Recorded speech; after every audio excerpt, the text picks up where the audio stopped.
This year, Thomas Hutton celebrates 80 years, 8 decades of building relationships, delivering solutions, and shaping communities across the Southeast.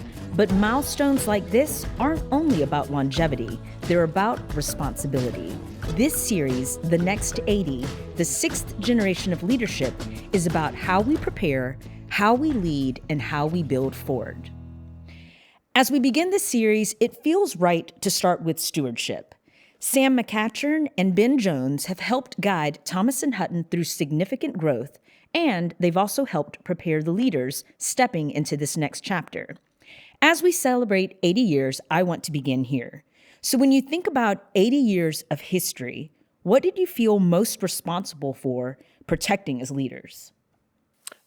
I think protection would be Thomas Hutton's reputation as a firm, and that's from the client perspective, the service delivery, and the employee perspective, and then just striving for excellence. Yeah, I think I'd add, I certainly, and we talk about it a fair amount, we've had an amazing culture from when I started till now, so preserving that culture was certainly important, and the sustainability of the firm. So that's been a big focus of making sure that Thomas Hutton continues to exist 80 years from now. So when you stepped into these leadership positions, what was entrusted to you when you began your journey in your leadership? Dedication to employees, dedication to clients, dedication to quality. I think those were certainly instilled in us from the beginning to the end. So I think those were certainly entrusted, and we've taken that seriously. Ben mentioned sustainability. So we started this journey a little bit over 10 years ago, and we had come out of a rather difficult time. So the sustainability part became a real focus for us. We made specific decisions so that we never had to go through what we had to do in 2008 and 2009. So the company today is much different. That growth, a lot of it was focused on different economic drivers. In the 2000s, the economy of the locations where Thomas Hutton was pretty much the same across the board. Now it is diverse so that we can survive different economic cycles. And so when we talk about growth, and as the firm expands across multiple states, what do you refuse to compromise?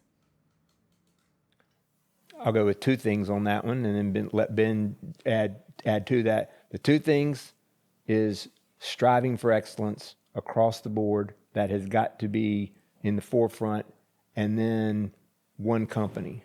When we operate as one company, we thrive.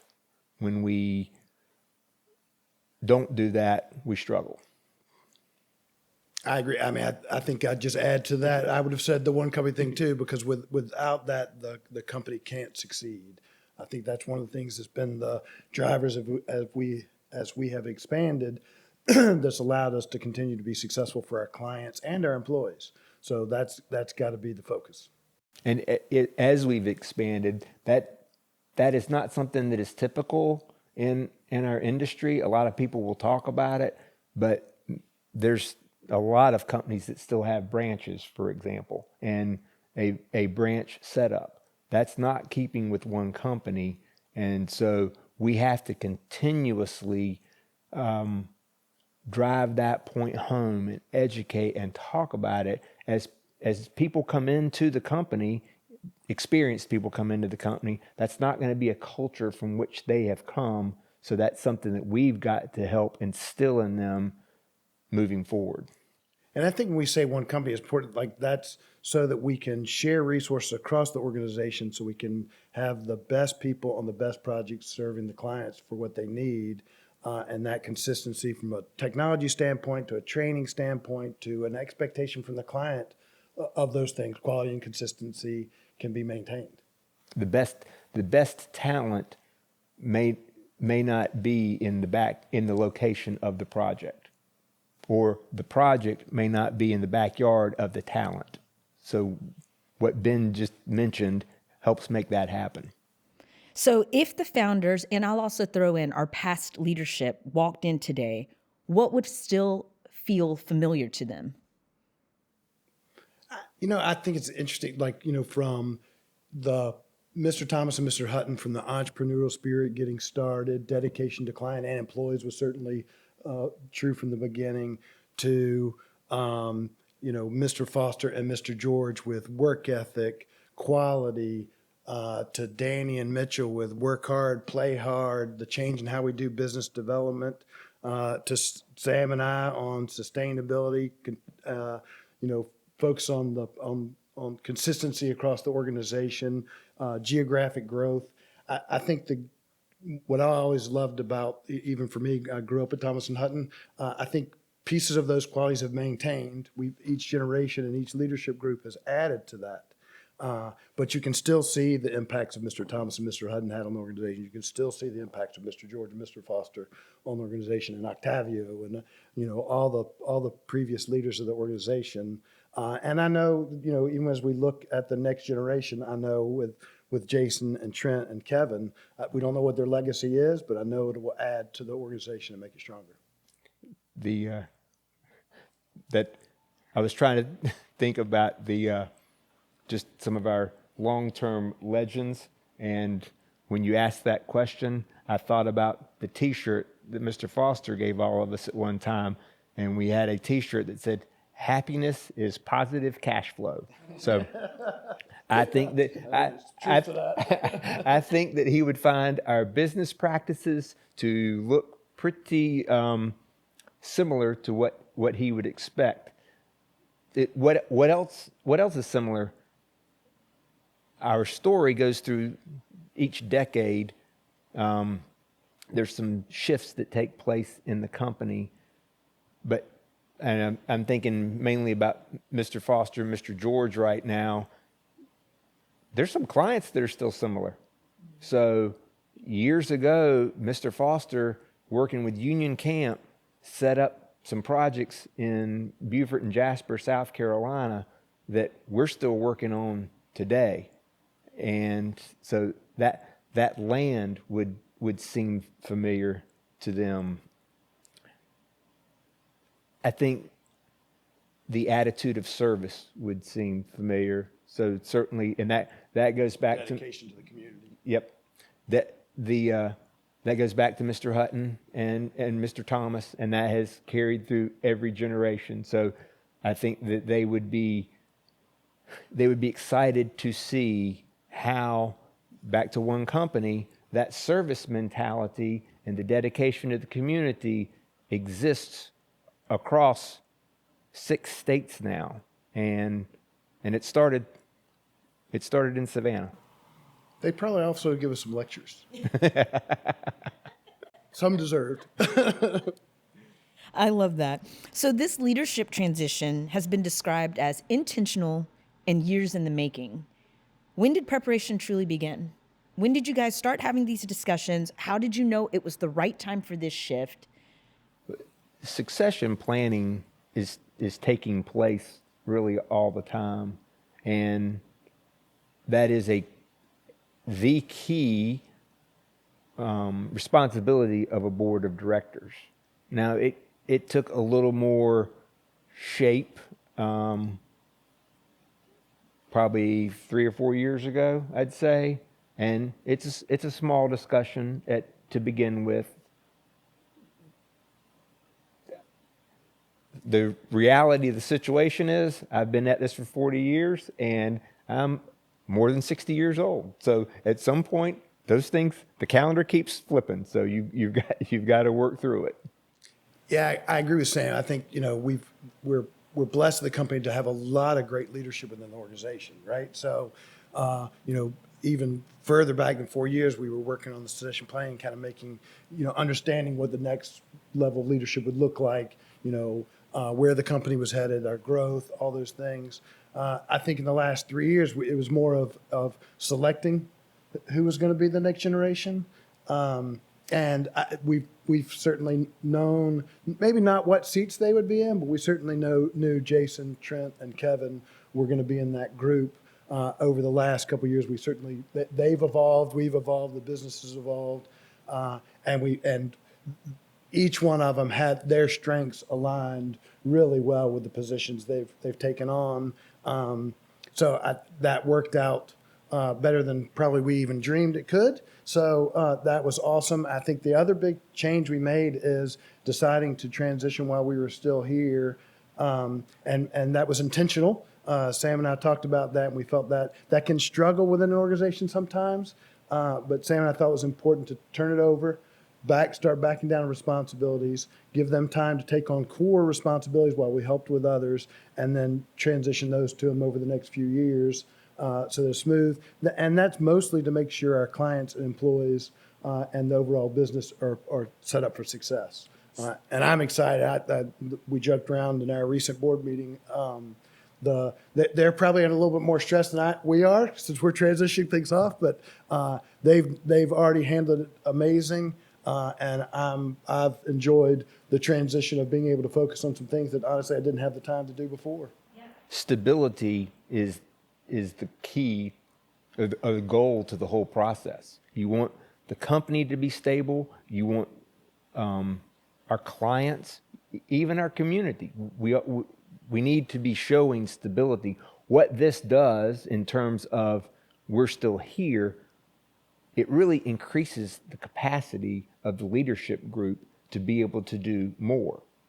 And as Ben said, there's some special projects that will get accomplished, but there is the opportunity for Jason and Trent and Kevin to learn, to experiment, to try some things, to have some ideas, and you know what? It'll be okay that some of those don't work, but the company will remain stable. They will learn, we will learn, and we'll be stronger for it going into the future. I was going to ask, so what does remaining deeply involved look like for you both with this new leadership in place? For me, it's, and you know, but my role as COO, so I think one of my primary things is being available to Trent as he takes on those responsibilities. I've been doing this for close to 20 years. So just being available to him and meet with him and talking about the things I've gone through to pass on that, some of that knowledge is there. I think the other kind of when I look around it is there are things we want to do as an organization that's tough to do and it's tough to take the time to do, but letting Trent take on those responsibilities while I help both Jason, Trent, and Kevin with some of those special things. I'm available to help them in the transition, but I can get some things done that are hard to emphasize on when you've got the business to do. So I'm excited about that. I think it'll be good for the organization and good for them. So I'm super excited about that. On the remaining part, being available is important. So if we weren't here, we're not going to just be sitting around. So we're going to be doing other things, traveling, beekeeping, fishing, whatever it is, we're going to be doing other things. So then it's going to be this reluctance to, well, I don't want to call because they might be doing something. But when we're still here, we're working, we're engaged, we're helping drive the business. So there's this interaction. So there's some things that you discuss intentionally, and there's a schedule. So I'm going to do these things for this period of time, and then I'm going to stop doing them. That's part of it. But then there are things, Ben just mentioned he's been doing it for 20 years. There's things that you just do because it's your job, but Trent doesn't know it yet. So there's this, it just comes up. Jason has a meeting. He and I have a weekly meeting scheduled. And part of that is, okay, let's talk about these specific things. But then there's these flashes of, oh, wait a minute, I forgot to tell you about this. And that's going to take place throughout the year because the corporation has a certain calendar to it and certain events that take place during the year. So you got to go through a whole year to be able to get through the projections, get through the audit, raises, there's just all these things that happen on season. Get through an annual meeting, get through a retreat. And some of those, again, you can predict what they'll be, but a lot of it is, I've been doing it for 20 years, and you just do it. I need to tell you about this. And until that happens and that comes up, you don't really think about it. And I think with all these things, which I think is what's making this the most fun and makes me feel the most confident in the success of it is, communication is always one of the keys to success, and having open and honest dialogue is important. And this group has it all the way through. So we meet even as a group every couple of weeks and talk about things. And one of those is making sure we're transparent with employees and other leadership, and we're not stepping on each other's toes as we go through the transition. That's one of the nervous things about a transition. So we meet, and that's very intentional that we separate with responsibilities. We make sure who's the quarterback on those specific responsibilities, and we shift kind of who's working for who. So, on a specific topic, Jason may be helping me out. On another topic, I may be helping Jason or Trent, and making sure we have clear lines of who's in charge of those things has been important. And that's been fun, and it's a great group. A good example of what Ben was just talking about, we went through the last week, was we had our board meeting, Thomas Hutton board meeting yesterday, and that was the board meeting that covered the period through fourth quarter of 25. So yesterday and we talked about setting this up. First part of the meeting, or some of the reports to get ready for the meeting, we did those because that was a 2025 thing. But going into 26, and the plan for 26 was Jason, Trent, and Kevin. So we had a time in the meeting where we kind of flip the switch, and the next board meeting will be a lot different because it'll be a Jason, Trent, and Kevin show. So in terms of what I'm looking forward to, and I think I could speak for Ben on this one, board reports next time, they're going to be somebody else's deal. Well, and I like what you talk about in terms of communication and being deliberate, intentional, and careful with sitting together and talking about how we communicate messages. So what message do you want our employees as well as our clients to hear clearly right now? Thomas and Hutton's strong. Thomas and Hutton's in a good place, and we are set up for continuing into the future in a really good way. Yeah, and I think this is going to be true for both the employees and the clients. Honestly, as we've made this transition, and we've been talking about it for a while, right? So we've had time to embrace it. But I can say this from even over the last few weeks, we are stronger today than we were yesterday. So that excites me. Jason, y'all know, for me, socks have themes. And so yesterday I was wearing my sport car socks, and Jason goes, I forgot to ask, what was that about? I said, Jason, at our board meeting, said, you've got a high performance machine, and that's a good thing. So I thought it was racing away from board reports. All perspective. Okay, so I'm going to close it with this. When T&H celebrates 100 years, what do you hope they say about this moment? When you first said that, what makes me so excited is that it's still Thomas Hutton 100 years from now, right? So that's good point. If they remember us 100 years from now, I would hope they say, just like we just said, every generation of leadership added something that made the organization stronger. And I certainly feel like Sam and I have done that, and I hope that those are still lasting 100 years from now. But as it relates to this moment, I would like to think that I hope that they would say that went really well.